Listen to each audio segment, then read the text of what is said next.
Good morning, ladies and gentlemen. This is J.R. Moore coming to you live from deep in the mountains of the Missouri Ozarks. On Monday, the 30th day of October, year of our Lord 2017, welcome to the John Moore Show. Your prepper tip of the day. This coming weekend, the federal government and various other agencies are running a drill concerning coronal mass ejections. You need to be doing your own private drill. It would be a great time. Since the feds are doing theirs, you should be doing your own. So prepare yourself. Get ready to deal with a coronal mass ejection. If you don't know what I'm talking about, well, you're behind the curve, aren't you? There's a free download at my website. It's a report written by the commission appointed by the federal government, scientists and engineers appointed to look into what electromagnetic pulse can do, what it can't do, which is basically a similar event to a coronal mass ejection, except a coronal mass ejection could knock out the entire planet, where the electromagnetic pulse is strictly line of sight, can't go around the curvature of the Earth. So that's your prepper tip of the day. Do what you got to do in the time remaining, these Monday, Tuesday, Wednesday, Thursday, Friday, 5 days basically, to get ready for Saturday and the drill that's taking place. Do your own drill. We were hoping that Jimmy would call in. He typically does call in every Monday. I'm not hearing anything. Okay. My engineer, who I can barely hear, is telling me that Jimmy is present. And we talk about firearms with Jimmy Gensling, the CEO of Desert Eagle Shooters. That's deserteagleshooters.com. Morning, Jimmy. Good morning, sir. How's the world treating you out in Missouri this morning? Well, no complaints. I got back from Hattiesburg, Mississippi yesterday afternoon. I had a presentation there Saturday. A great crowd. Everybody enjoyed themselves. We all went to lunch at Outback and returned to the meeting room and had a great time getting to know each other and exchanging information. How about yourself, sir? Well, we spent the weekend over in Silver City, New Mexico, a gun show there this weekend. And first time we've ever done this show. Beautiful place over there. And, of course, all kinds of different conversation with a whole group of new people. Find out what the firearms groups and everything is on their mind and everything in that part of the country. And got home last night about 1:30 in the morning, and Teresa and I got what was necessary unloaded and put away, and got the dogs taken care of and the cats taken care of, and boy, we hit the rack, and I tell you what, I'd have bet neither one of us was 10 seconds before we were off the la-la land. Slept like a rock, huh? Oh, man, I tell you what, I could be a petrified log right now. I am stiff. But yep. Good show. A lot of fun. I guess one of the interesting things about doing the gun shows and everything all around like we do, you get to pick up different insight from different communities, different regions of New Mexico and West Texas. But one thing always comes back that is common to all of them, and that is the fear of what the Democrats are going to try to do next, or the liberals, however the case may be, to infringe upon our gun rights. And this whole thing with the bump stocks, I learned that in Illinois this weekend, or last week, they tried to ramrod through a ban on bump stocks, and it got shut down before it really even got started. Right. Well, the pro-gun people, and that's right next door to me. The Illinois Rifle Association and other groups, NRA obviously, have been working for years to build a strong pro-gun lobby in Springfield, Illinois. Well, obviously, they've had some success. But while we're talking about the matter of bump stocks here, Jimmy, I was talking to a friend of mine. He's a gunsmith. He says he's seen these bump stocks selling for $1,000 and more since what happened in Las Vegas. Are you aware of that? Yes, I am. I've had a couple people ask me at the shows if I can get them, and I guess I kind of surprise them, being in the business and everything. I tell them, yeah, I can. There's a backlog on them, but I'm not going to order them. And they kind of look at me odd, and, well, why is that? I mean, if your customers want them, and I tell them, I says, my customers are more valuable to me than ordering something that is less than useless. And they kind of look at me odd. And now, ladies and gentlemen, this is my opinion, okay? This is not set in stone, and it's not some subject of a multi-million-dollar study. This is Jimmy Gensling and Desert Eagle Shooter's opinion. The bump stock on the AR platform is a neat toy.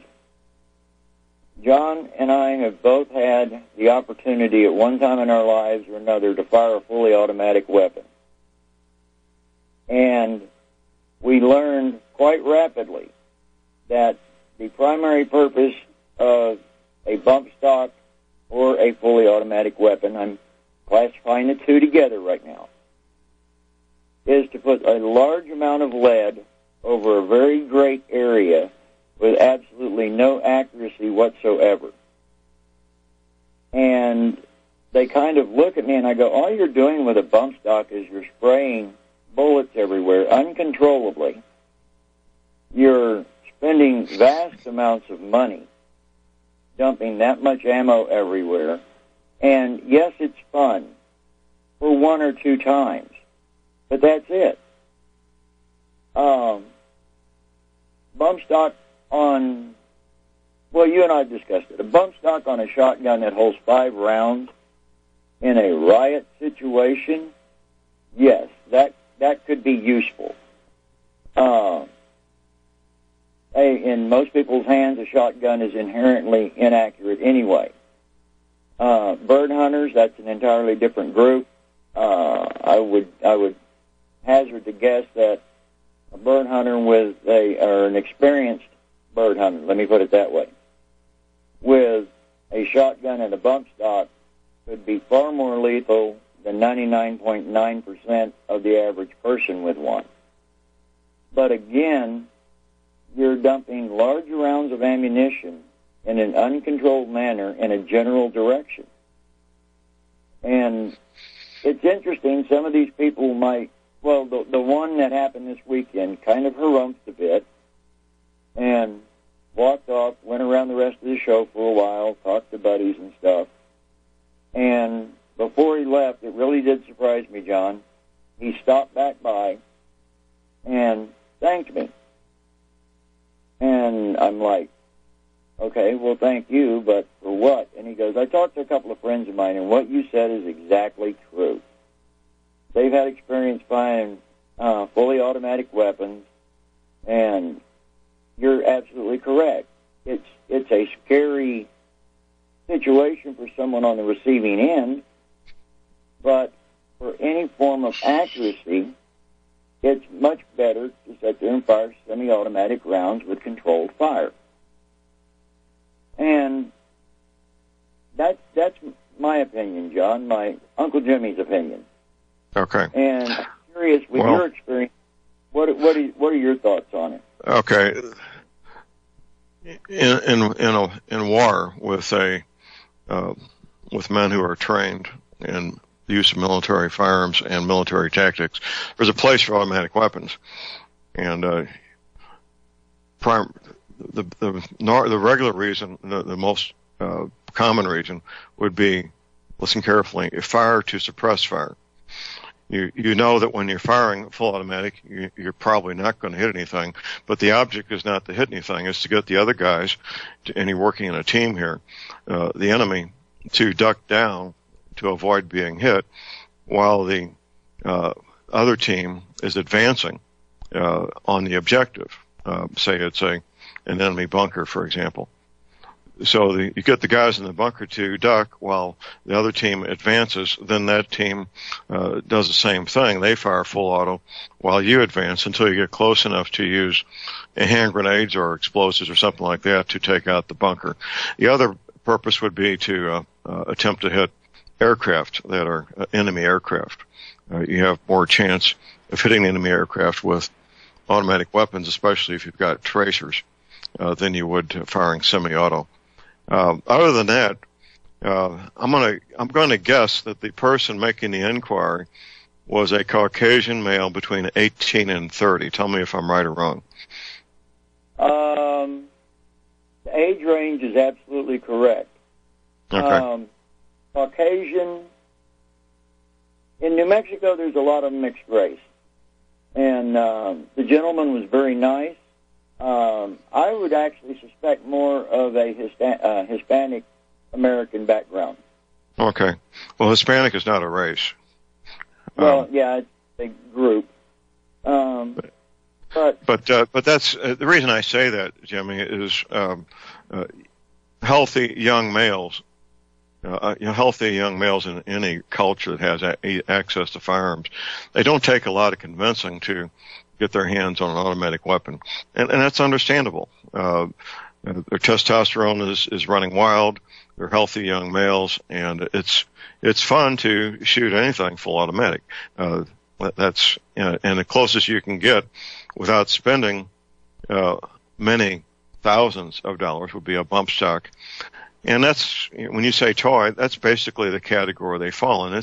It's an expensive toy, expensive in terms of shooting centerfire ammunition, of course, and can cause damage to the firearm because these AR platforms and most other semi-automatic civilian firearms are not designed to hold up under that kind of pressure. It's hard. It's very hard on a firearm to do that to them, to put a bump stock on them and treat them as if it was an automatic weapon. Please recall that Mr. Paddock had a padded mitt like you would use to pick up a hot pan off a stove to hold on to that AR that he was using the bump stocks on. And that heat is not just a matter of discomfort. That's a matter of causing damage to the firearm that could cost many hundreds of dollars to take care of, couldn't it, Jimmy? Oh, yes. And another point, listened to a very in-depth study of that incident on the way home last night. And they made a very interesting point. They were saying that Mr. Paddock had, I believe, it was either 10 or 12 rifles equipped with the bump stock. Right. Which tells me he knew what he was doing. Right. Exactly what he was doing, because right. One of the inherent problems with the bump stock is because the platforms that people are using these on are not designed for full auto fire, they tend to jam, stick, and all manner of other malfunction. So he may get, 5 rounds or 20 rounds off, and it's going to stick, and it's going to jam, or there's going to be some other malfunction. Right. Well, even firearms, I mean to interrupt you here, Jimmy. Now, unless something's changed, the largest machine gun shoot in the country is Knob Creek twice a year in the spring and the fall. And they have, I'm going to say, around 30 to 40 shooting positions. Any given moment when the line is hot and these guys are shooting, you're going to see about 1/4 of them not shooting because they're attempting to correct malfunctions.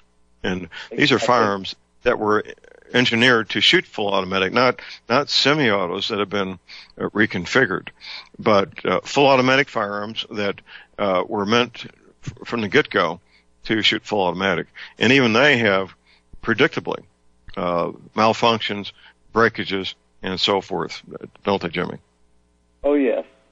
And another, I guess you could call it quirk, that's what a customer referred to it as this weekend, of the AR platform is there are 3 different bolt carrier groups that are commonly used in the AR platform, and only one of them is rated at full auto fire. This is the actual bolt carrier group that is used in the military version M16, M4, and other variants. And if individuals do not know the difference in the bolt carrier group they've got, the malfunctions are going to be greater number and more frequent, simply because the mechanism in the gun is not intended for rapid, continuous fire. Right. And but it was a very interesting conversation with the man, and he said that he had been looking on the internet, and before the incident in Vegas, I think he found them between $200 and $275, and he says now you can't touch one for under about $1,200, and they're back ordered. Right. I said, exactly. I says, that's right after Vegas, I started having calls about them. And I told, the individuals, my customers that call me, yeah, I can get them, but I'm not going to, because all you're going to do is waste ammo. And explain the logistics of it to them and their understanding. I only had one person said, well, he would go someone else. And I said, please, fine, when you do have problems, call me and I'll help you fix it. But, ladies and gentlemen, they're a novelty. And the man that created them, I listened to an interview not too long after Vegas, and the guy that actually developed the very first one was talking about it, and he said it was a novelty. It was not. Here's our break. The call number is 800-313-9443. We'll be right back.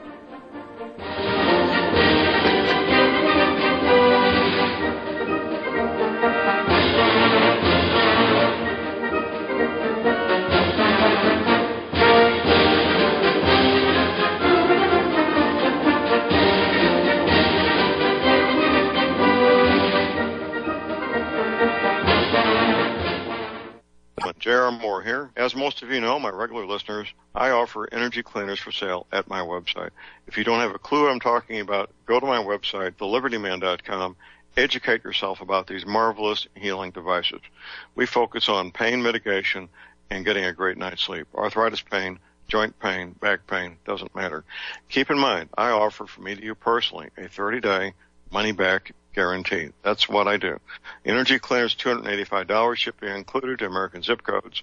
You can educate yourself all about the energy cleaner right there at my website, the patent application, the wonderful testimonials. Be sure and check out the factory-made fitted mattress pads to go with the energy cleaner. Now, I offer from me to you personally a 30-day money-back guarantee. That's what I do.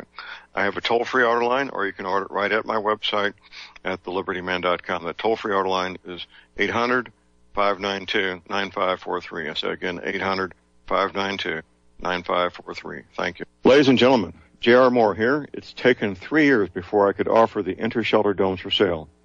During those 3 years, several different governments and militaries were taking all their production. The inter-shelter dome homes may be just what you've been looking for to provide affordable, energy-efficient, permanent, and attractive housing. These dome homes are prefabricated units that can be assembled in a few hours by 2 men with a ladder and simple hand tools. Check out the photos of these dome homes built in the Arctic, on tropical beaches, in suburban areas, and in forests.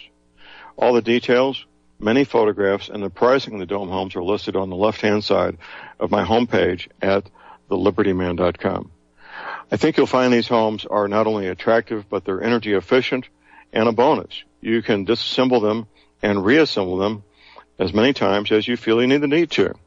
Pretty great, huh? Something that's very, very unique.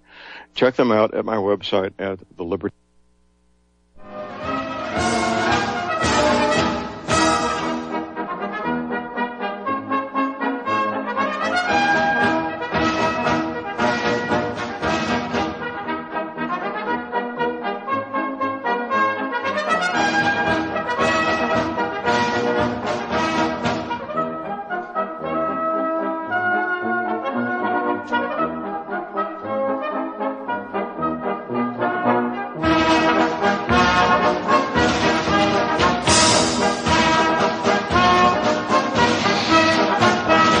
right, we are back, ladies and gentlemen. We're back. J.R. Moore here on Monday, the 30th of October, visiting with Jimmy Gensling, the CEO, proprietor of Desert Eagle Shooters. That's deserteagleshooters.com. All right. I'm going to do a little segue here. You're talking about ARs there a little bit, Jimmy. Let's just play along with me here, okay? Okay. Okay. Now, you occasionally may have one inventory. You do inventory firearms to sell to people, right? Yes, sir. Okay. Let's say you've got a high-quality 22 caliber bolt-action target rifle. This is suitable for marksmanship, let's say for a college or high school shooting club. All right? You with me? Say something like the Remington 513 or 511, something like that. Okay. Gun. And let's say I come to you, and I'm the coach for the team, and I say, Jimmy, I'd like you to mount a carrying handle on the top of this and raise the front sight another 2 inches also. So we're going to add 2 inches to the top of the precision rifle with iron sights, and then raise the front sight 2 inches also. What would your response be? Well, the first response would be why. While you're thinking to yourself, more? Are you an idiot? Pretty much, yeah. Because exactly. Now, stop, Jimmy, stop. Why didn't the head of marksmanship for the U.S. Army and U.S. Marines say that to the Pentagon in 1968 when they wanted to adapt a rifle, raising the sight plane 2 inches above the center of the barrel? That is a question that you have to look at the ergonomics of the rifle. But believe it or not, there's a very simple explanation of that, and it's all in the design of the function of the rifle itself. And some say it's a poor design, some say it's a great design. Those of us that have experience with shooting and everything see it as the poor design portion. The AR-15 platform, when the bolt, after the round fires and the bolt starts moving back to eject the round and pick up the next round, the bolt is actually traveling into what is called the buffer tube, the stock. Now, if the sights are mounted down where we would normally find them on a rifle, it's impossible to get your eye level down far enough to see the sights because of the design of the buffer tube. The only option on that is to raise the sights, and the carry handle was originally intended in its design to protect the rear sight. Overkill by anybody's standards. And the AR platform in its rawest form is very, very functional, but the design of it requires that you have to raise the rear and the front sight to a greater distance, which, ladies and gentlemen, if you actually study marksmanship and ballistics, it affects mainly your point of impact throughout your entire use of the weapon. No matter what bullet it is or anything else, it changes how you sight and how effective it can be. So that should have been the very first complaint from the Pentagon on it, because there's a simple change to it, and that is a shorter bolt, an angled stock at the rear, and just a redesign of the bolt to work against the buffer. Hold that thought, Jimmy. Hold that thought. We have a break. Everybody stay tuned. The call number is 800-313-9443. We'll be right back.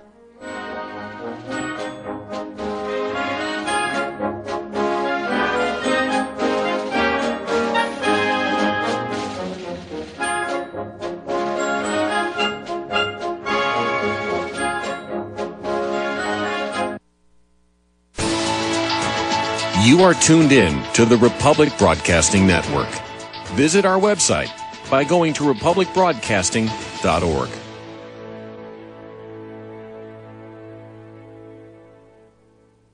Ladies and gentlemen, J.R. Moore here. We're continuing our Energy Cleaner promotion, which began August of 2016. In this promotion, you get to buy an Energy Cleaner, $70 off retail, and a mattress pad, 10% off retail. $200 of the purchase price of the Energy Cleaner goes to Republic Broadcasting. This is a great way to help get energy cleaners out to people who need them and have some financial issues to deal with. And, of course, a great way to support Republic Broadcasting. Here's what you do. Send in a postcard. My address is John Moore, P.O. Box 201, Davidsville, Missouri. We pick a postcard every 2 weeks. If your postcard is drawn, you get the chance to buy the Energy Cleaner, $70 off retail, and 10% off the mattress pads. Put your name and your address, your telephone number, and your email address on the postcard, and we wish you the best of luck. Thank you.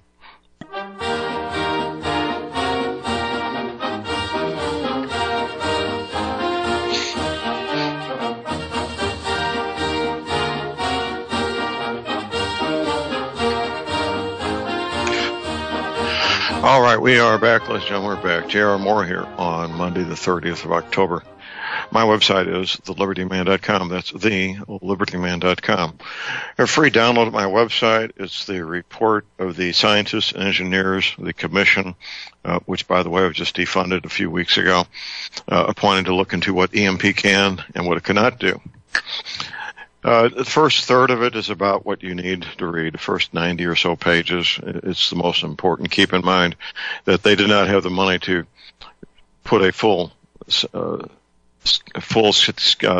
pulse against modern cars and motor vehicles, trucks, motorcycles, so forth. They didn't have the funding to do that. So it's a big caveat. It makes it look like the cars and trucks are going to be okay. That's not even close to being true. Free download at my website at thelibertyman.com. Also, my website, of course, are energy cleaners. I use mine every night. I just finished a road trip to Hattiesburg, Mississippi, 8 hours each way. Very comfortable, pleasant ride using my energy cleaner, listening to audiobooks on the way there and on the way back. I use my energy cleaner every night, and I wake up pain-free in the morning, ready to go get them. So you can also. How about that? Get yourself an energy cleaner. Only $285, shipping included to American zip codes. You can study up on them at my website at thelibertyman.com. Check out the factory-made fitted mattress pads. It's a great combination. Most new energy cleaner buyers are getting a mattress pad right at the get-go. Toll-free auto line to make your purchase is 800-592-9543. Keep in mind, I offer a 30-day money-back guarantee. I also take PayPal. That toll-free auto line is 800-592-9543. Visiting with Jimmy Gensling with Desert Eagle Shooters. That's deserteagleshooters.com. And we're talking about firearms. You've got a question or comment related to firearms, the gun culture, gun laws, anything and everything related to the gun culture, give us a call at 800-313-9443. Well, Jimmy, it's been about 10 or 15 years that somebody cleverly decided to cut off that carrying handle and front sight and mount sights that should have been on there from the get-go, right as close to the center of the bore as possible, which is how every rifle I've ever seen has been made. There might be some exceptions I'm not aware of. And that's how you get accuracy, is get those iron sights as close to the center of the bore as possible, right? Yes, sir.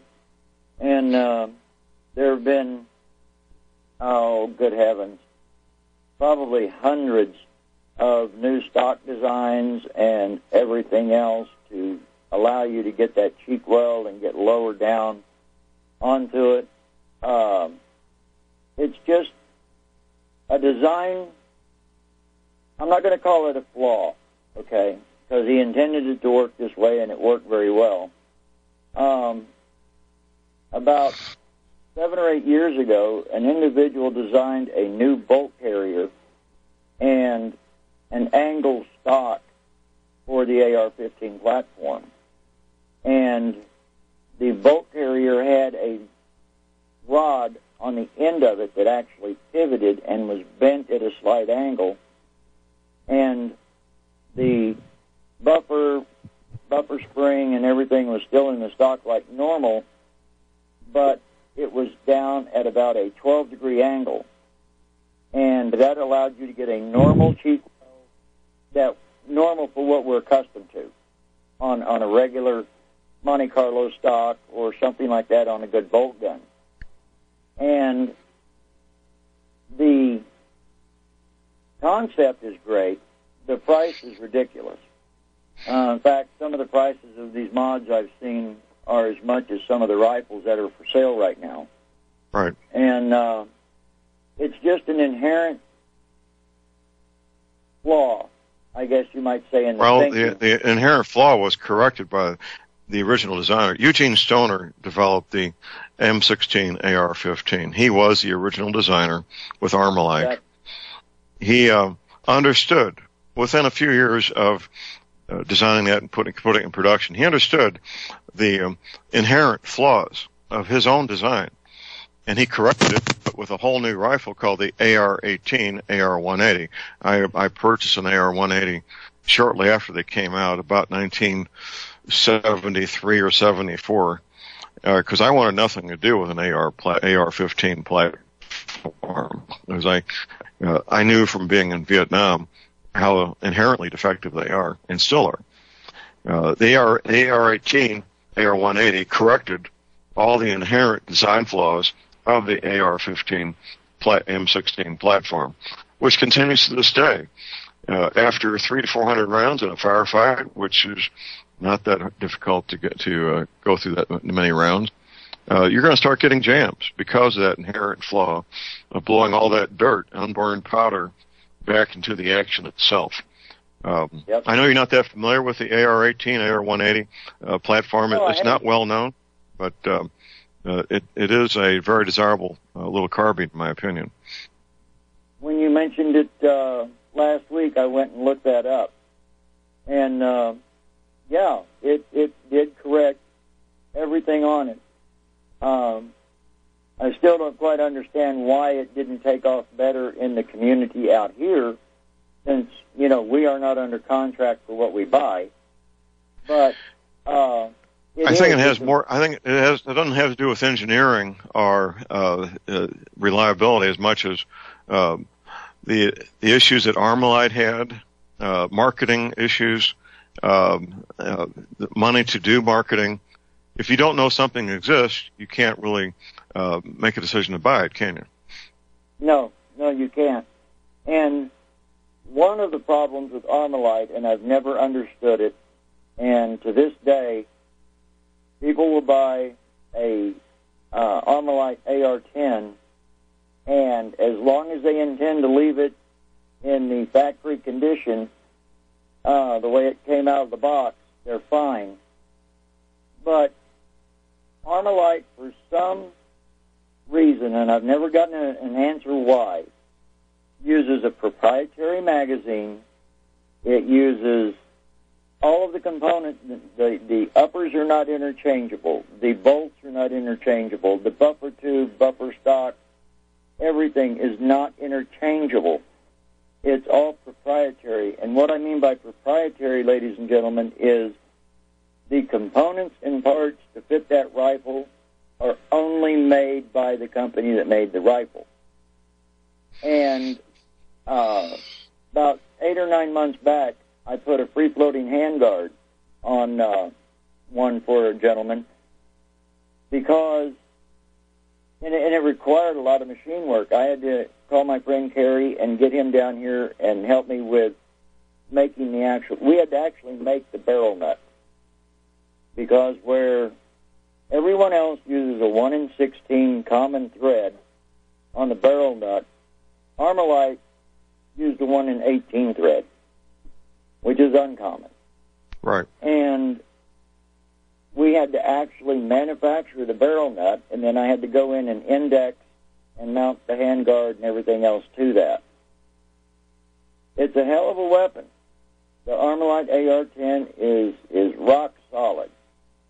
But in order to do anything to it, to change stocks, to make any improvements to fit the owner, you have to go to Armalite, and their favorite request, their favorite answer is, that's the way we designed it, that's the way it works, and that's the way it should be. And I've just never appreciated that philosophy from them.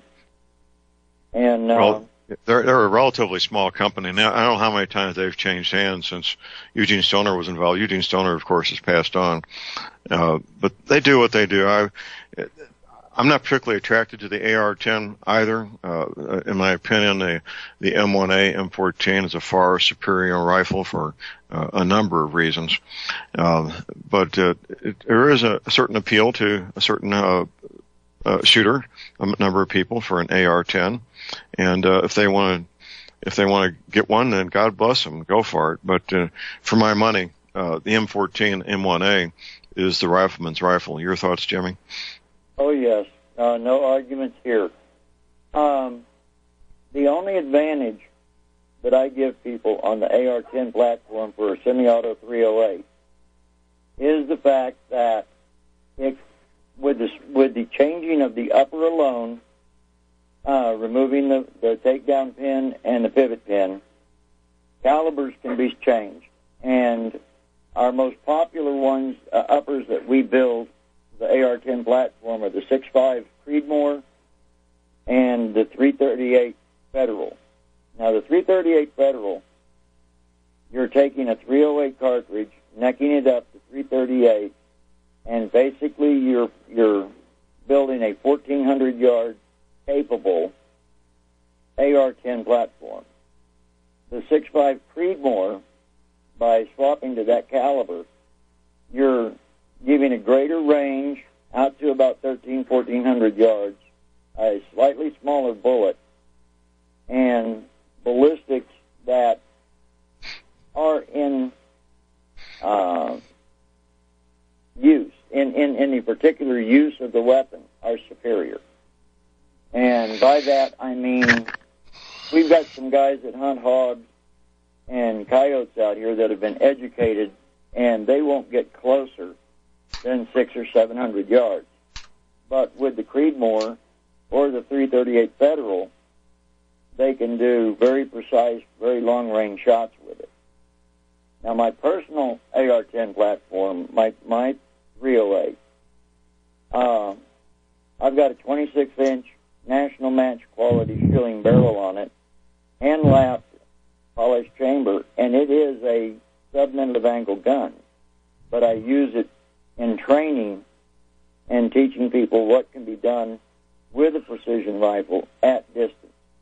Now, which rifle is that? Describe that rifle for us here, Jimmy. That's my AR-10. AR-10. Okay, I've got an AR-10. a full bowl, .927 diameter, exterior diameter barrel on it, and hand chambered it, and I lapped it down, the lands and grooves. I lapped the barrel, rifling. That's what I was trying to think of. Chambers polished. The gas port on it is deburred inside and chamfered outside. And all the detail work that you can put into one, I've done to that rifle. And what kind of optics do you have on this? I've got the NC Star 6-24 optics on top of it. Mm-hmm. And what kind of reticle? And it's got the illuminated mil-dot reticle. Okay. And that rifle will put them through the same hole all day long as I do my part. Right. So it always comes down to Uncle Jimmy. Uncle Jimmy can mess up anything given half a chance. That's why rifles hate me. I make them look bad. Okay. This, in fact, that's the rifle that is on the homepage.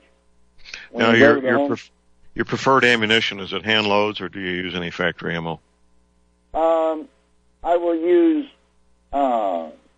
Lake City 148 grain full metal jacket for just practice when I'm out and practicing my shooting positions and steady hole factors and everything.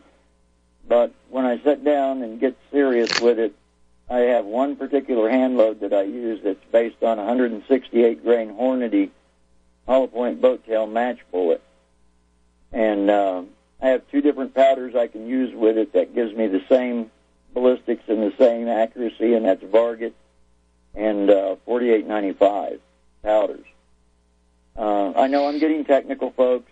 Well, this is a kind of conversation that we're going to lose some people that don't have a clue what we're talking about, and there'll be others who are listening intently and making notes. So it's going to be both groups in this kind of discussion. Oh, yeah. And now, the interesting point about it, in the hand loads right there, now my 308 bolt gun, it's built on the 1903 Springfield, and the barrel and everything, it's a shielding barrel and fitted to the rifle, broken in with our procedure. And again, it's a sub-minute of angle gun. But the difference in the load with that bullet, that same 168 grain hollow point boat tail bullet, is a half a grain of powder of either the Varget or the 4895. And that 308 bolt gun, again, will shoot sub-minute of angle. But if I use the ammunition that I load for the AR-10, well, I call it the big gun, because it weighs about 15 pounds. Right. But if I use the ammo from it in the bolt gun, it's still very accurate, but that group opens up to right at about an inch. So with the tailored loads to each different rifle, both of them are sub-minute of angle guns and perform marvelously. I can hand it to another individual, explain the optics, let them put a few rounds down range to see what it is, make any minor scope adjustments, and they can take the gun and do the same thing. So, and ladies and gentlemen, I think we've explained this before, but I'll go over it again real quickly. Minute of angle is a unit of measurement in artillery and in distance. What it is it's keeping your shots and everything within a confined space. You're looking to have the flight pattern of the bullet to be in a very, very narrow cone, the point of the cone being at the muzzle and the largest part of the cone getting greater at distance. 1 minute of angle at 100 yards is 1 inch. And actually it's slightly more than that, but 1 inch is more than close enough for what we do. And at 500 yards, 1 minute of angle is 5 inches. At 1,000 yards, it's 10 inches. At 350 yards, it's 3.5 inches. Simple math in public to remember.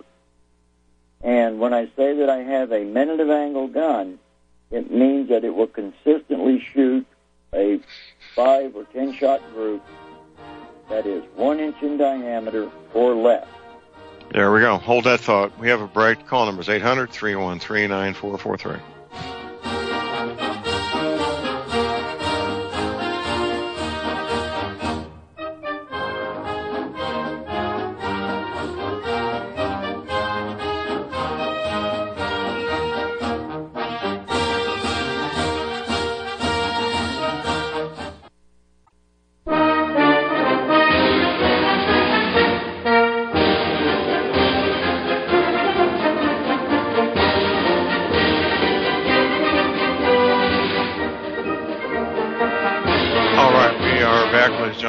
J.R. Moore here on Monday the 30th of October, visiting with Jim Ginsling, the CEO, proprietor of Desert Eagle Shooters, at deserteagleshooters.com. Jimmy, how long has it been since you were a competitor in a high-powered rifle competition? The last time that I actually shot competitively, and I mean by that, I mean actually putting money down to enter the competition and having a chance to win prizes and everything has been about 10 years. Okay. And the reason for that is, daughter graduating high school, competitive shoots far away, and just the inability to travel like that. And it gets quite expensive sometimes. Well, it's expensive. It's a commitment of time and money, and and I was impressed. I did very little competitive shooting with high-powered rifles, quite a bit more with pistols, but it's a serious commitment. And when I was around these men and women, I was thoroughly impressed with their dedication, the thought, the time, the money that goes into being competitive. And what we're talking about here, ladies and gentlemen, is shooting centerfire rifles with iron sights at small targets at great distances. And it's a learning experience. And the few times I did shoot in high-powered competition, I learned a lot. And it can really reduce the learning curve to figure out how to be an excellent marksman, can it, Jimmy?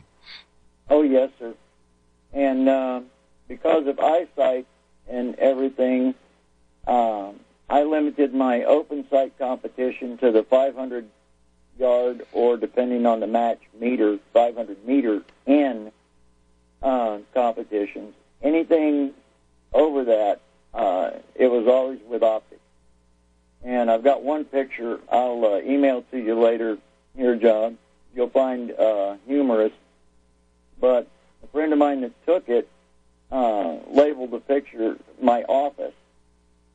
And it shows me in a prone position at a sniper training course that I went to back in, oh my goodness, it's been at least 7 years ago, maybe longer. But I'm studying on my shooting mat, and I've got all my stuff laid out right there. I think I'm going to get that to Tim and have him put it up on the home page as a new picture, front page picture. But, ladies and gentlemen, it shows what goes into long-range shooting, because this particular event that this picture was taken was unknown distance, which means that you have a kit card that has got the target designators, i.e. A, B, C, D, E, F, or 1, 2, 3, 4, 5, and the dimensions of that target. And you have to range that target and calculate all of it, and then go back and pull up your data sheets and look at your weather, look at your altitude, look at your humidity, and calculate for the shot. And all of these targets that we were shooting at this time were what is known as 4 MOA targets. So at 100 yards, the target was 4 inches, either round or square. At 1,000 yards, it was 10 inches. So you had a very small window to perform in that competition, and it really taxes the brain. You do it long enough that you can make changes on the fly, and the only changes that typically you do on the fly is for windage. And I teach people whenever we're doing long-range shooting, do not ever dial windage in on your scope. Correct for it with the mil dots, and, don't guess, but look at your cheat sheet of what the correction is at that distance, and my corrections on my data cards will always be in mils. And the reason I teach people that is, John, you've had enough experience shooting and hunting. You're holding off for a 5 or 10 mile an hour wind, and just as you start the trigger squeeze, the wind dies. So now you've got to correct. Or the wind gust picks up, and you've got to correct. If you've dialed that in, you've got a handicap now. So But it is. It's a good picture. Probably one of the best pictures I've ever seen of me, and it says a lot about what goes into long-range shooting. Right. Well, I'd like to see that photograph myself, and I look forward to doing so. Well,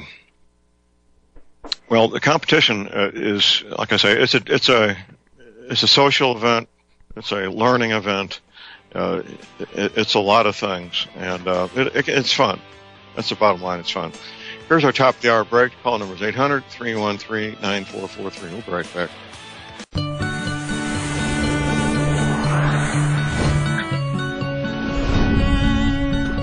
All right, we're back, ladies and gentlemen. Mr. Aaron Moore here on the second hour on Monday, the 30th of October. 30th of October. Tomorrow's Halloween, by the way, in case you don't know. Prep tip of the day. We have a nationwide drill this weekend to prepare for coronal mass ejections, CMEs for short. I suggest you do the same thing. If you don't have a clue what I'm talking about, which many of you won't, many of you will, I think you need to find out and educate yourself. It's a matter of the most serious nature. And make your own preparations this weekend. You've got 5 days, what's left of today, plus the rest of the week to get ready for Saturday morning and the drill that takes place. Have your own drill. It'd be a good training exercise. That's your prepper tip of the day. We're visiting with Jimmy Ginsling, the proprietor of Desert Eagle Shooters. That's deserteagleshooters.com. And taking your questions, calls, and comments. This is Firearms Monday. We talk about firearms and related matters, the gun culture, gun laws, and so forth. Jimmy, I assume you maintain your optimism about getting some pro-gun legislation passed at the federal level before the first of the year. I don't share your optimism. I would like to see it happen, obviously. But the two pieces of legislation we're most concerned about are the Hearing Protection Act and nationwide reciprocity for concealed carry, correct? Yes, sir. And I'm so glad that you brought that up. Through the last week, I've been doing a lot of searching and phone calls and everything else. And I have verified one of the rumors that's been floating around as being 100% factual. Both of those bills are held up and stopped by one individual. Paul Ryan, Speaker of the House. His comment when questioned about them was, now is not the time. They'll be more useful next year for re-election. Ladies and gentlemen, our safety, our rights are not some tool for a congressman to use to get re-elected. Well, they are, and they have been for decades. I'm going to give you a little insider information. As you may know, Jimmy, I ran for U.S. Congress in 1996, and I know people that are intimately part of the Republican establishment at very high levels. And in fact, I visited for 3 days with the former campaign director for 3 different presidential campaigns. With her staff, by the way. That was 2 summers ago. Newt Gingrich, who was Speaker of the House in 1994, he used he was behind the scenes promoting the ban of semi-automatic rifles and the ban on high-capacity magazines. Quietly, secretly, behind the scenes, because he knew I don't particularly care for Newt Gingrich myself, but he knew, because he's might be regarded, among other things, a high-level political strategist. He knew that if the high-capacity magazine ban and the semi-automatic rifle ban passed Congress, the Democrats would be blamed, and it would result in the largest turnover of members of Congress from Democrats to Republicans in more than a century, which is precisely what happened.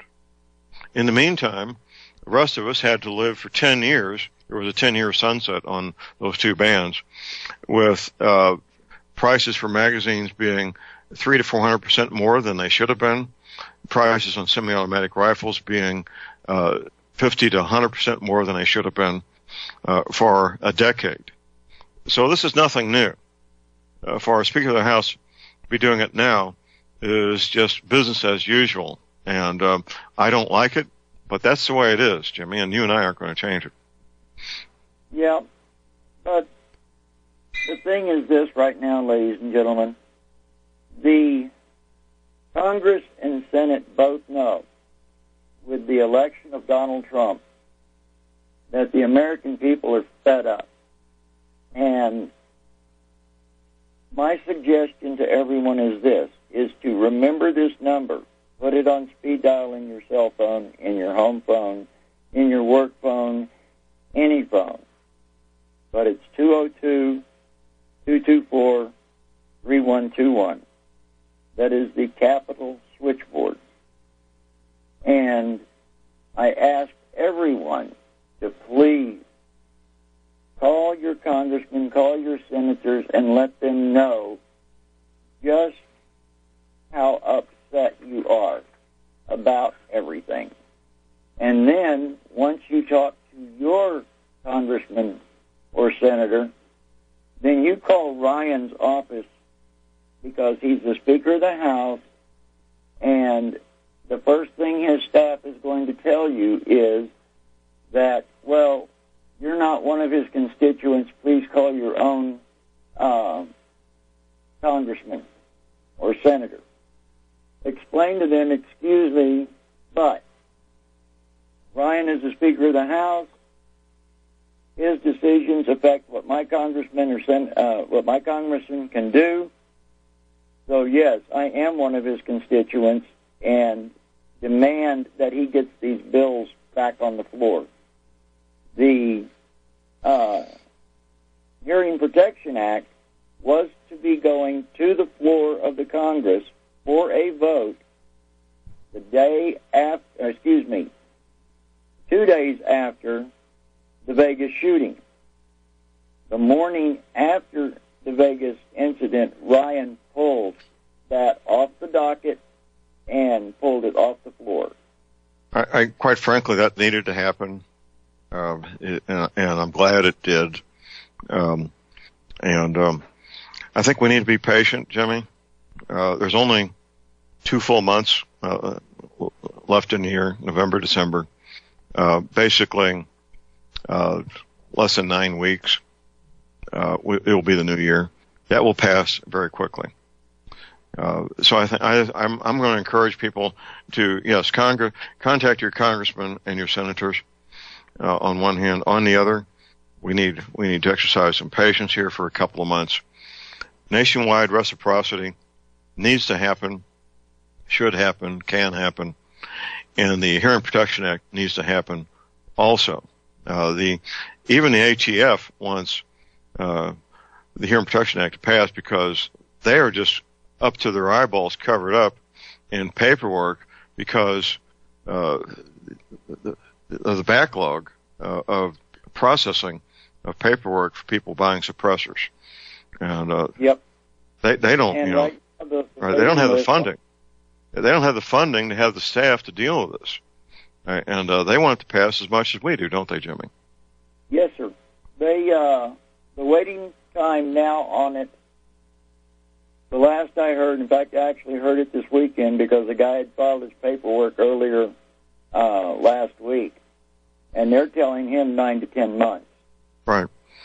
Now, on the consumer end, it's been speeded up. Now, I was at a very nice indoor range in St. Louis a couple months ago when I was getting my NRA rifle instructor certification. There was a little standalone machine, maybe 2 feet by 2 feet, with a computer board, a computer screen, a monitor on it, that was point and click to do your application to get the paperwork going for your suppressor. You don't even touch any paper, and it was all point and click, done very efficiently to get that done ASAP and get it to the Bureau of Alcohol, Tobacco, Firearms, and Explosives in the quickest manner possible. Now that on the consumer end is happening very efficiently and effortlessly, but the feds, because of they're basically still working with 1950s technology on their end, aren't they, Jimmy? Yes, they are. People don't understand that you fill out that information on the internet, that it's transmitted to BATFE, and then when it is there, they go in and review it, whatever, when they get to it in the queue. They review it and everything. If there's changes that need to be made or omissions that need to be corrected or whatever, it's sent back. But once everything is correct on it, they print that document, and then from then on, it's an actual physical paper product that goes through the rest of the process. And, ladies and gentlemen, we all have stacks of stuff on our desk, or in our case, on the kitchen table at times. And all of these forms, if you filled one out today and it went through and was correct and they printed it and put it in a stack, it's going to go to the bottom. And however many are on top of it are going to have to be gone through before it gets to yours. And ladies and gentlemen, they do, like John said, FBI wants this albatross off their neck because they don't have the manpower. They estimate that it takes, the last time that I looked at any documentation on it, the estimate is between 72 and 100 hours, man-hours, is involved in processing one piece of that paper. That's incredible, John. It is, but that's the way it is. And it's burdensome putting the suppressors in the same category as regular rifle, shotguns, and pistols. There's still going to be what I consider a more than proper federal involvement in terms of background check and so forth to make sure convicted felons aren't getting involved in making these purchases. And that's enough. That's enough to accomplish a legitimate goal and move forward. So yes, let's go ahead and contact congressmen, contact senators, let them know that you would like them to become a co-sponsor of the legislation, which will help. That you expect them to not only become a co-sponsor, but obviously to vote for it and encourage their other members of Congress that they associate with to do the same thing. And let's see if we can get both these things passed. It needs to happen. Yes, sir, it does.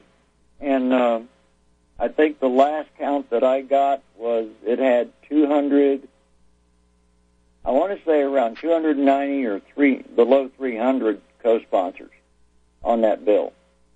And some of them were even Democrats. So that takes care of the bipartisan part of it. And, ladies and gentlemen, we need to hold D.C. accountable. And the election of Trump showed that business as usual is no longer going to be tolerated. And he is making, our president, ladies and gentlemen, is making strides every day in business. I mean, for the second straight quarter, our GDP is up to 3+. And it's been like 12 years before the election that even was seen. Right. And well, he's you're making corrections and he's making headway all the time, but you never read about it. No, and that's by design because the national media is so easily distracted with what I might call National Enquirer type headlines, which such as who's standing up for the Pledge of Allegiance and who isn't, which is there's some importance there. Of course there is, but the national media gets so easily caught up in these distractions, while behind the scenes in the West Wing of the White House, we have a staff of men and women dismantling not only the Obama administration, but both Bush administrations and the Clinton administration, which are 5 administrations worth of harmful things have been put in place, decades of harmful things put in place that are being dismantled incrementally, day by day, by the Trump administration, while the mass media is distracted by things that really, in the long run, don't amount to a whole lot. Here's our break. Call number is 800-313-9443. We'll be right back.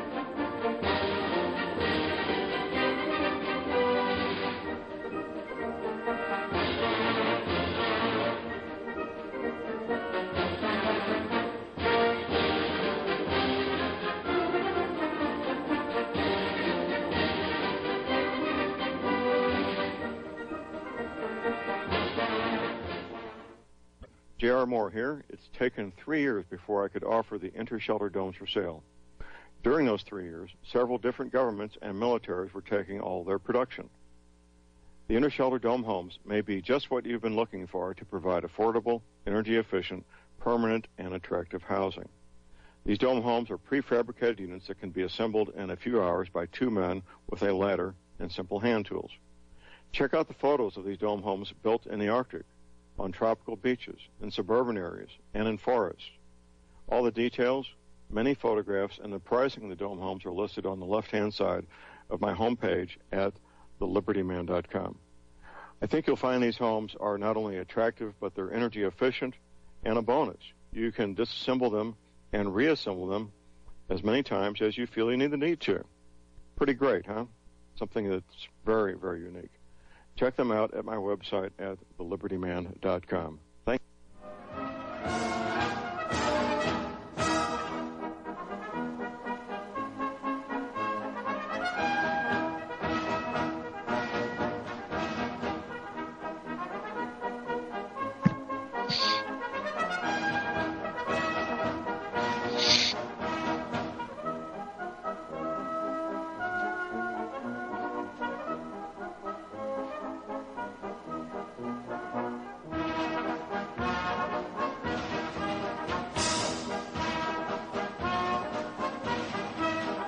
All right, we are back, ladies and gentlemen. We're back. J.R. Moore here on Monday, the 30th of October, visiting with Jimmy Ginsling, the proprietor of Desert Eagle Shooters. That's deserteagleshooters.com. Jimmy, something we haven't mentioned for a while, and we always have new listeners. That's the nature of radio, is what you call your OOPS kit, a spare parts kit for your firearms, rifles, shotguns, pistols. You're prepared to prepare those for most rifles, shotguns, and pistols. There may be some exceptions, especially antiques or older ones.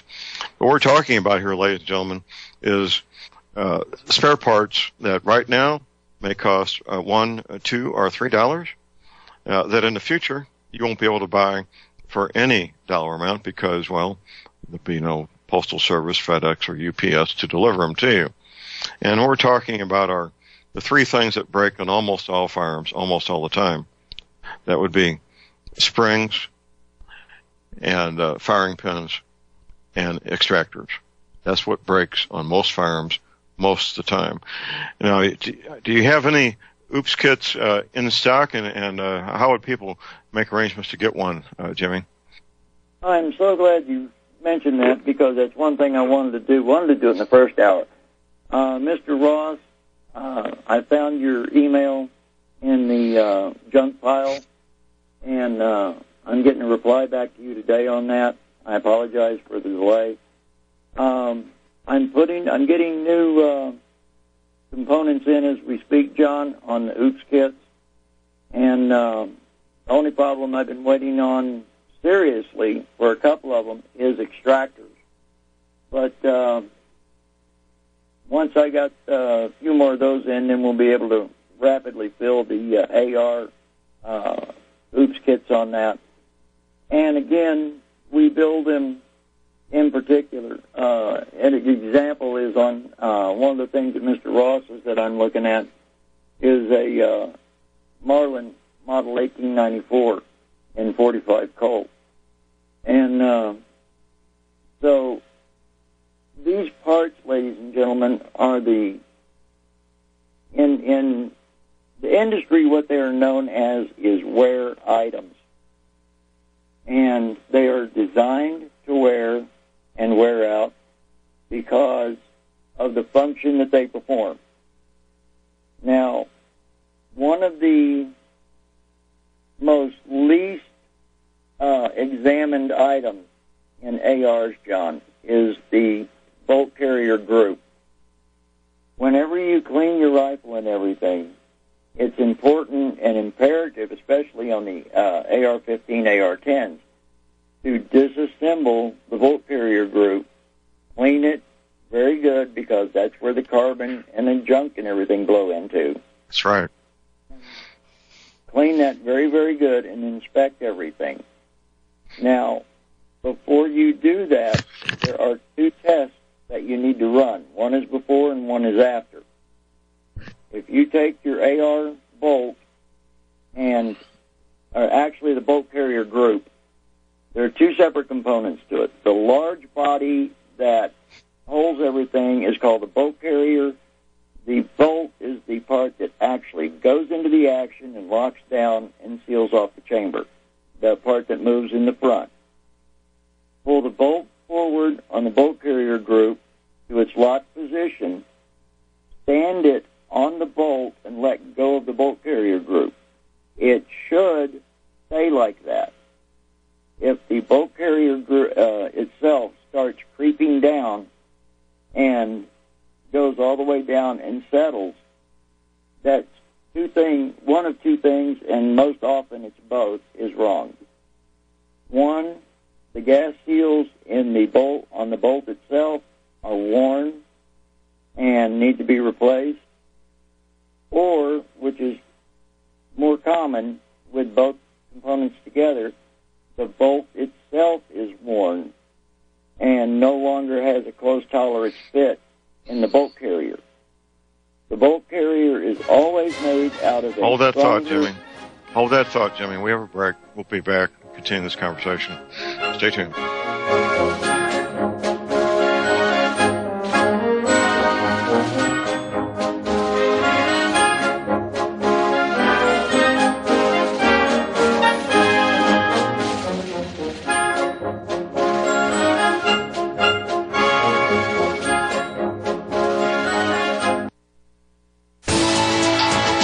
You are tuned in to the Republic Broadcasting Network. Visit our website by going to republicbroadcasting.org.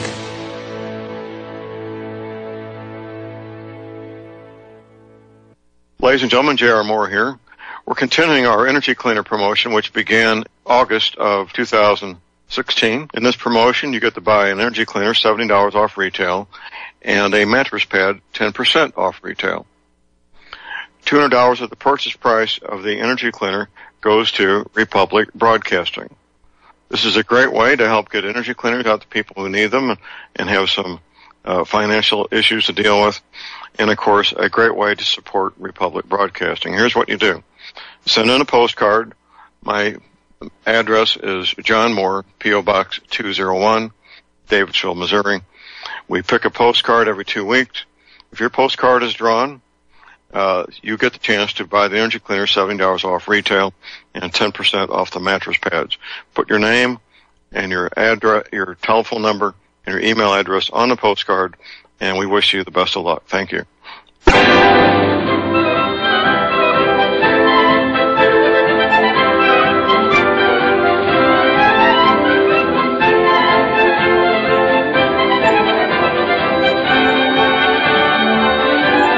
All right, we are back, ladies and gentlemen. We're back. J.R. Moore here on Monday, the 30th of October.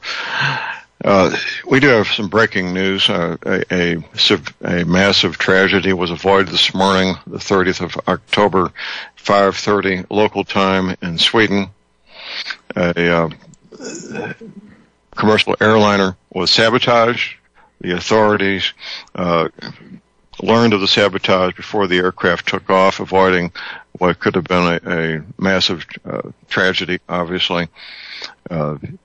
They do not have a suspect in custody yet.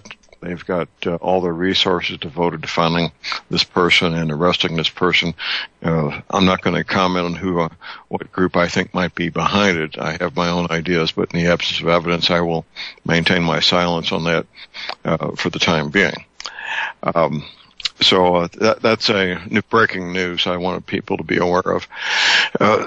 Moving on from there, my website is thelibertyman.com. That's thelibertyman.com. There's a humorous video at my website.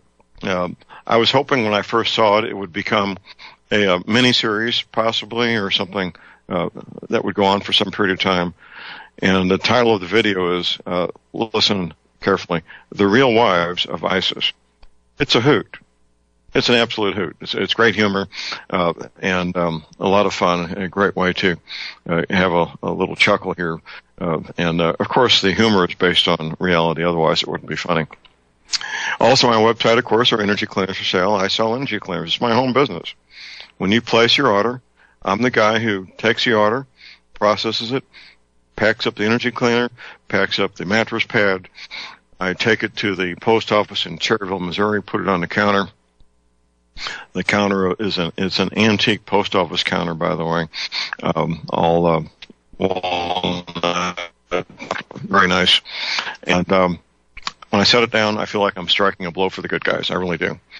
Check out the details at my website for energy cleaners, the patent application information, the great testimonials. I'll be talking to Steve Whitman this week about his personal testimony, Diane Zerger and her testimony, and working to get both these folks back on my show. In the meantime, you can place your order right there at my website using PayPal, the most secure way to make any payment online. MasterCard, Visa, checks can be sent to my address at thelibertyman.com.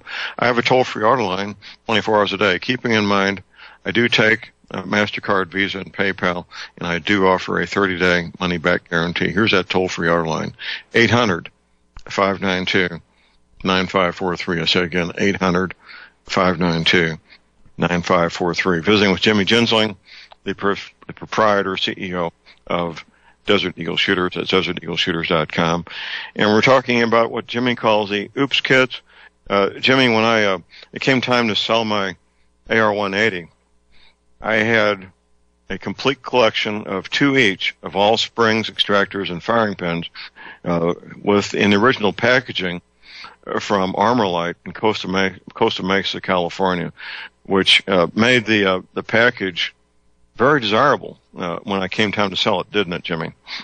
Oh, yes, sir. As we were talking earlier about the peculiarities of Armorlight products, what we were talking about was the bolt and bolt carrier group on the ARs. The bolt carrier, that's the large item, ladies and gentlemen, is always made of a more wear-resistant material than the bolt is. And the reason for that is the bolt is the wear item, the item that will be changed or replaced as needed. The bolt carrier is simply the means to operate it. And you'll see them advertised black nitrite coated, nickel boron coated. All of those are simply a finished product that is put on the bolts themselves that reduce wear and are supposed to add a little bit of slickiness, if that's a word. If not, I just created it, to the bolt in operation so that over time the wear factors and everything are not that great. Now, mind you, ladies and gentlemen, you have got a steel bolt riding in an aluminum upper. Which do you think is going to wear first?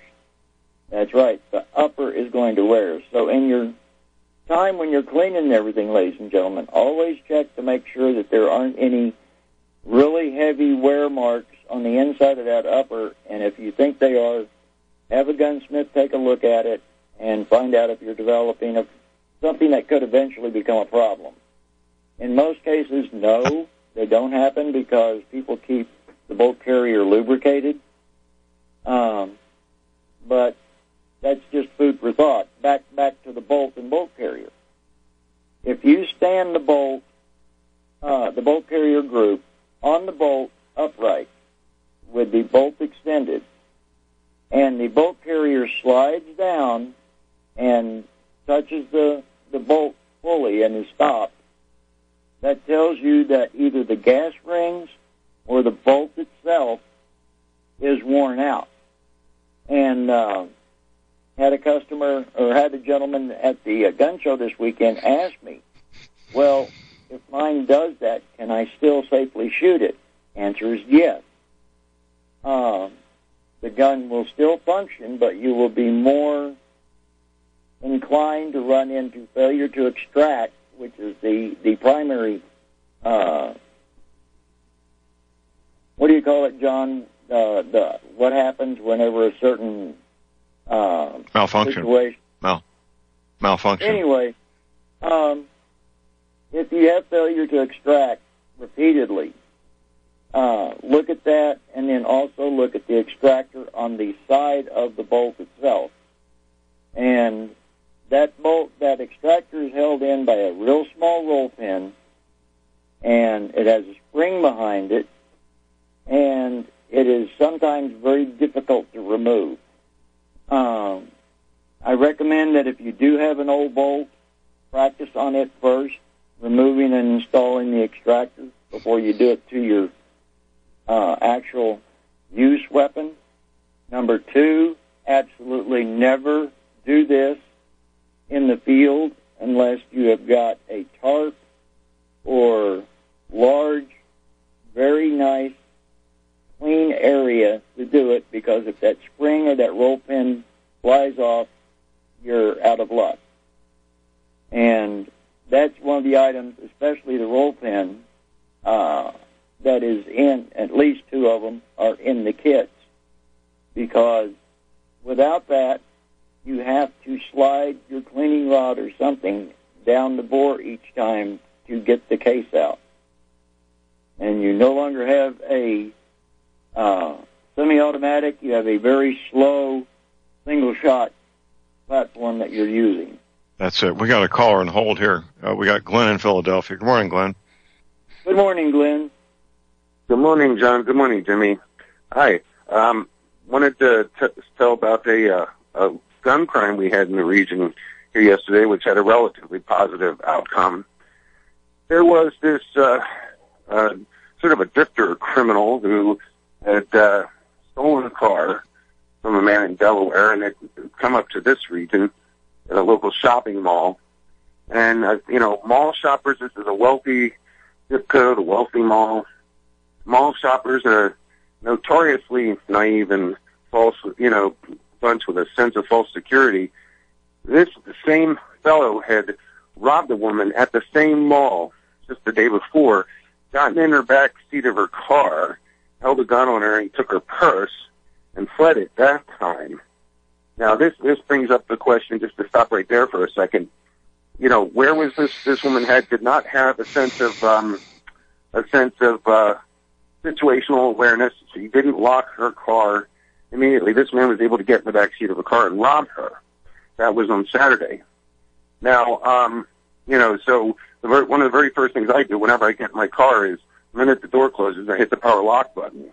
So that, and then people need to be aware of who's around when they're going to their cars at the mall. At the same mall yesterday, this robber, I think he had robbed someone at gunpoint again, but the police were called and arrived on time. This guy used his stolen car he hit 2 different police cruisers. He apparently charged on the police, from what I'm reading in the article, and they finally shot him. And he's in the hospital.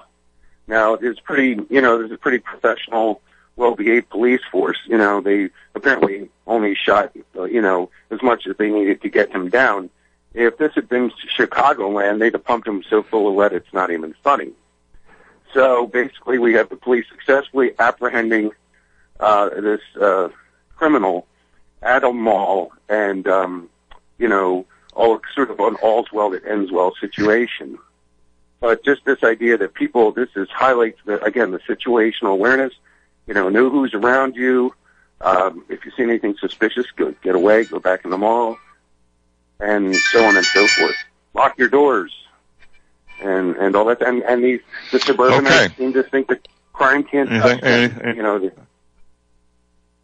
Yep. So that was it. I just want to share that story. Okay. Thank you, Glenn. We appreciate it. Well, situational awareness is something that you and I strongly advocate, isn't it, Jimmy? Oh, yes, sir. Always watch your six. And by that, John and I mean look behind you every so often. I get in the habit of doing it every so many steps, and I don't actually count them. I just know to do it. And I turn my head just far enough that my peripheral vision scans behind me, and then I do the other side. But always, watch for anything out of the ordinary, ladies and gentlemen. If something looks odd, it probably is. Back to the bolts that we were talking about. On these, if you have to replace the extractor, make sure that you're doing it over a tarp, a sheet, something, because if any of those parts get lost, then you're out of luck. The one thing I'm going to talk about next week, John, is your field toolkit. I've been working on this for another gentleman. I thought it'd be a good subject for the show, but a small toolkit that has just the items that you need for your rifle or your pistol that can be kept with you all the time, no matter where you're at. But in the OOPS kit, ladies and gentlemen, you have the basic components. Now, the small OOPS kit is just basically springs and pins and a firing pin normally. The advanced kits that we sell and everything have some of the more pricey and larger components all the way up to what I call a master OOPS kit. In the AR platform, it has a complete spare bolt ready to put in, the locking pin, firing pin, all of the components, even the little cotter key that goes in to keep the firing pin in place and keep all of this in one neat little package. So what you're looking at, ladies and gentlemen, is the most common wear parts and the most common lost parts. Now, the classic OOPS kit is, like I said, is just the springs and pins, things that normally shoot off when you're not expecting them. And then you got to go crawling around looking for them. I find magnets are very handy in that case sometimes. That's right. But without that point and everything, then you have to have a replacement. In the AR platform, it's always good to have a spare bolt, and if for nothing else, just future needs and everything on that. The other point I want to make, ladies and gentlemen, on the ARs is that whenever you buy anything for your AR, make sure it is mil-spec. By that, I'm saying there are two different fields of thought out there in the AR community. One is commercial, the other one is mil-spec. And if you go out and purchase a new stock for your AR because you don't like the one that's on there, a commercial stock will not fit a mil-spec buffer tube and vice versa, because commercial has basic limits, and of course mil-spec is a tighter tolerance. So especially when you're going to upgrade your AR or you're looking for parts or OOPS kits, all of ours are full mil-spec kits. And in the case of the lever guns and shotguns and things that are non-AR, it is all the components we carry are the factory replacement parts. They're not some little aftermarket China thing. So that's probably the most common problem that you're going to run into the field, ladies and gentlemen. I don't care if it's an AR or Remington 700, Vegas shotgun. I don't care what it is.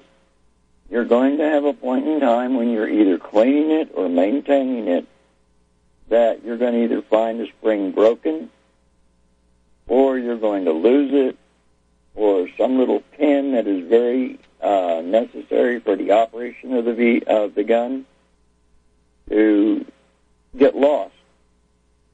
So some of our oops kits, it takes a little bit longer for us to assemble because we have to go and search down part numbers and also contact manufacturers.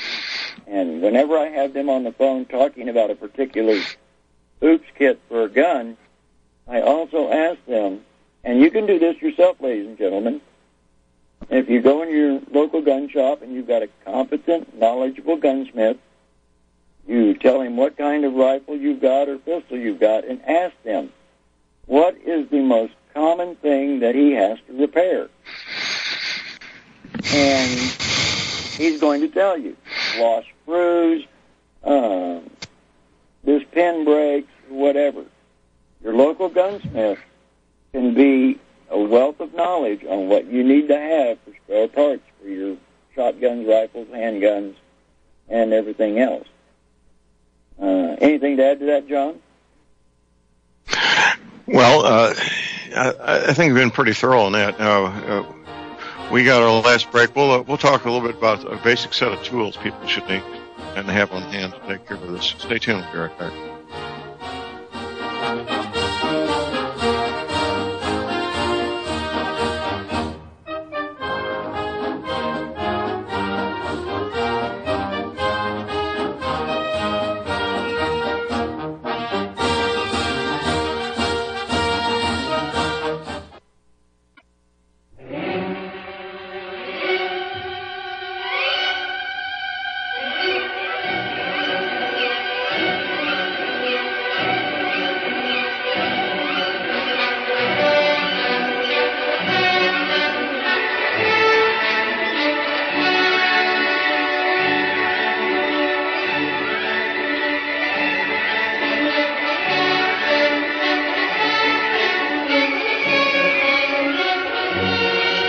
We are back, ladies and gentlemen. We're back. J.R. Moore here on Monday, the 30th of October. Jimmy, if somebody contacts you for an oops kit, you also make a recommendation for the proper tools to make use of these? Take your phone off mute there, Jimmy. Took my phone off mute. Sorry about that, folks. The number of tools that you need for any firearm and everything are actually minimal for just basic maintenance. They can be acquired very minimal price at even Harbor Freight carries some good things on that. But what you want to make sure that you've got, the very first item, is a hammer that is got a brass. It's either a full brass hammer or one that has the interchangeable brass and nylon heads on it.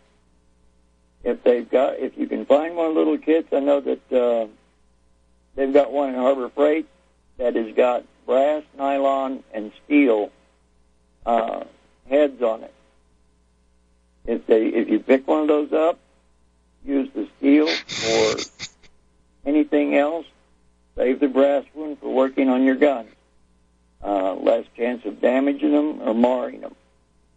You need a roll pin punch to fit any roll pins on your gun. Now, those, you go to your regular parts store, and like your Napa, your O'Reilly, AutoZone in some cases, but give them the size of the roll pin, typically like 3/32 or 16th inch roll pin punch. They can look it up and you can order just that punch. On your punches, you do want higher quality. And then you're going to want a flat punch of the same diameter You're going to want an assortment of machine screwdrivers. They are ground different than your normal everyday screwdrivers. Outside of the screwdrivers and the punches and the hammer, that is what you need 99% of the time to work on your guns and everything, just on basic maintenance. So, the number one rule when you're working on your guns and everything goes back to an old saying that I heard years and years ago. Don't know the source, don't know who created it, but John will recognize it. And that is, if it doesn't fit, don't force it. That's right. If you're trying to put a pin in and it doesn't want to go, look, especially in the case of a roll pin, look very carefully and see if there isn't a piece of that broken roll pin in there. That's good advice. Jimmy, we're out of time, sir. Have you back next Monday. We'll talk to you then, sir. Have a great weekend. That's it for the day. Get medical supplies, energy, cleaning, or essential oils now while you can. Your firearms and ammunition. Never, ever give it the guns. Have a fun, safe, productive day. And God bless America.